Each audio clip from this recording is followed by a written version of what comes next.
Good evening, everybody. Welcome to Poplarville if you're not already from here, like myself. I was born right down the street in that hospital building behind the courthouse. I went to school here.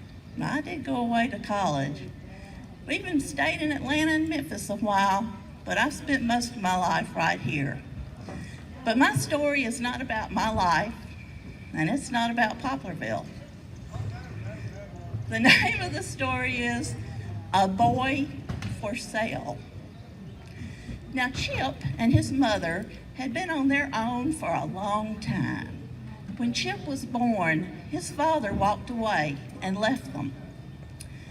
But he was about 9, and he and his mother were doing okay. But she met George, and George called for a second date, and a third date, and many dates. And so Chip's mom married George. Summer had begun, so they moved. They left all of Chip's friends. They left his school. They moved to a suburb. Now, the suburb was filled with children, so Chip made friends.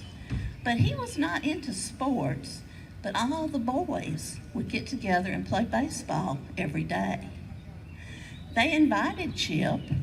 They had one qualification. Because they tore up so many baseballs, they made a list of all the names. And eventually, your name would come up to bring the next baseball. They didn't have money to buy a new one, so they were using old ones that they found in closets at home. Well, soon enough, Chip's name came up. Now, Chip was afraid because he had just spent all of his allowance for something else, and his mom and his stepdad, George, were strict about allowance. And he thought, I don't have any old balls in my closet. What am I gonna do? Well, he thought, and he knew there was one baseball in the house. It was in George's den on the mantelpiece. It was in a plastic case, and it had lots of names signed on it. And George had made it clear, Chip was never to take that ball off the mantelpiece. He was never to take it out of the case. He was never to take it outside the house. But Chip went home and went to the den, and he just stood there and he stared at that ball. And he thought, if I don't bring that baseball tomorrow, they'll throw me off the team. So he decided, even though the consequences would be great, he was going to take that ball. In the morning, George left to go to work, and Chip went in there, and he took that case off the mantelpiece, and he took that ball out of the case, and he walked out of the house with that baseball. Oh, all of his friends were so excited. They knew they could play ball that day, and they did, all day long. And by the end of the day, the baseball, it was in bad shape. It had started to come unsewn, and it had black marks on it from the bats. And sweaty hands, some of the signatures were smearing. Well, he went back home. He put it in the case, back on the mantelpiece, and waited. Well, when George came home, they all had supper. There was fine. But then George went to his den, and in a moment, Chip, come in here right now. So Chip did, and his mother was right behind him, and he had the ball in his hand. He said, what has happened to this baseball? He said, I told you never to play with this ball, and somebody has been playing with it. Well, Chip didn't lie. He said, yes, sir, I did take it, and I played with it. Well, George said, I have got to think about your punishment. He said, I am so disappointed in you, but I will let you know eventually how you'll be punished. Well, that night, Chip didn't sleep much, and his mother was upset too. But the next day, George didn't say a word. Second day, no word.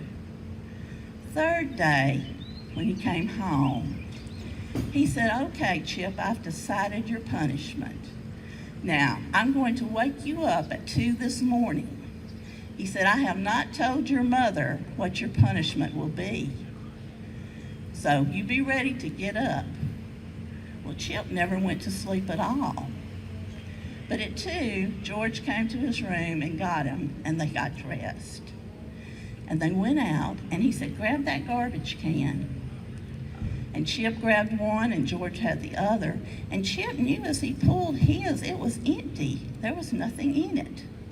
They got to the end of the driveway, and George said, "Chip, I am going to send you to the garbage dump."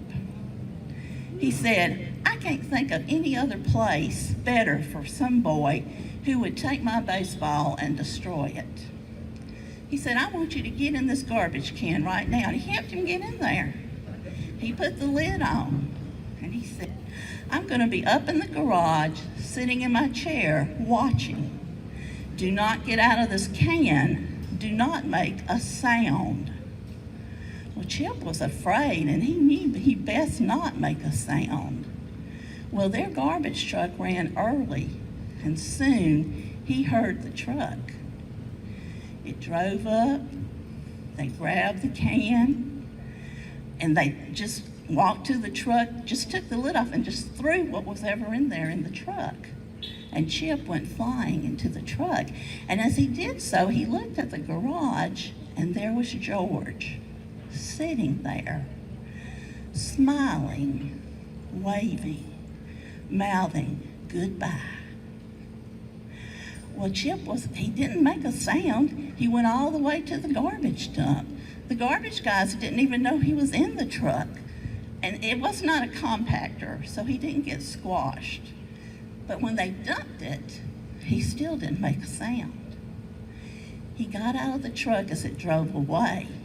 He couldn't see any buildings or anybody, and he began walking on the road. In a minute, he found a family there at the dump. They were going through the garbage. If they found something they liked, they threw it in their pickup truck. If they didn't like it, they just threw it aside. And they saw Chip, and he said, "Oh, can y'all take me to a phone so I can call my mom to come get me?" And the family, they just made a circle around Chip. They didn't say anything. They just stared at him. And the parents, the mother and dad, started walking around Chip. And finally, the woman said, "Hey, I think we can sell him at the flea market. You know how these people who don't have their own children are always looking for children, do almost anything to get their own child." And the father said, "I don't know about that, but you might be right." So they put Chip into the cab of the truck, loaded up their kids, and took off. When they got to their home, Chip saw that they must collect junk for a living. The yard was filled with junk. The porch was covered with junk. The garage was filled with junk. And so he got out. They fed him. They gave him a little bath with a hose. But they made him sleep in a dog house. And at night, they put a chain on him so he couldn't run off. And when they fed him or gave him water, it was in dog bowls. So this lasted for about a week. Then they were ready to go to the flea market. And when they got there, they had dressed Chip up in some clothes they had found on the curb someone was throwing away. And they put him right there at the front of their booth. They told him, "You stand here, you be quiet, you be still." They put a sign around his neck that said, "Boy for sale, $200. Well, some couples came by and they would look at Chip. They'd look at his teeth. They'd pinch his arms and his legs. But no one wanted to spend $200. At lunch, the woman took her marker and crossed the 200 and put $105, boy for sale. Some more people came and looked, but no takers. Well, about 3, she changed the price to $20, boy for sale. Chip was looking down the path, and he thought he saw his mother, and he began to get excited. But then he saw George, who was right behind her. But they were walking toward Chip. And when they got there, his mother was, oh my gosh, it's Chip. Chip, where have you been? What has happened to you? We've been looking for you everywhere. George just smiled. He never said anything. He reached in his wallet, and they gave the man and the woman their $20. And they went home. See, George had never told his wife what was happening with Chip. They actually had been looking for him and had filed a police report. Well, that night, George went to bed and he went to sleep. But Chip and his mom did not sleep. And Chip told her what had been happening to him during that week and how George had put him in the trash can.